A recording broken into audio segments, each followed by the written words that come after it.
Ngisacela ukubingelela ngoMangothobane isangoma esipulwa ngezinye esipulwa amathambo. Mphathi wekhobalo usandla sensembe usigwebo sentambo enhliziyo ebomvu zamadoda. Ndelaje lwabathathu umanzi olwandle umanzi ababayo.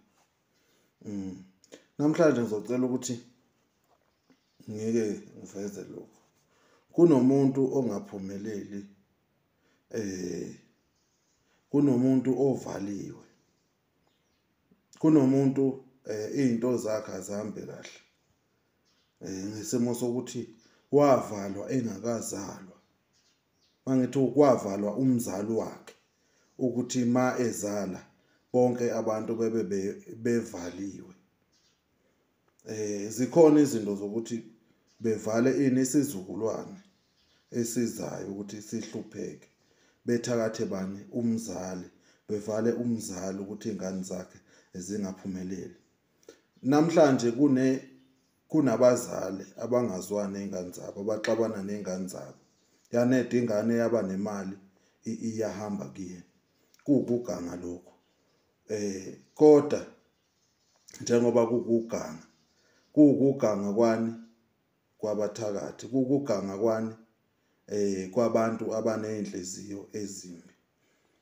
Uhenaka uzohamba kulanda imithi ugqume wenzeni. Kanti lento ayivalwanga kuwe, yavalwa wena useza. Lento fanele ukuthi iyovulwa kuphi? Iyovulwa kumzali.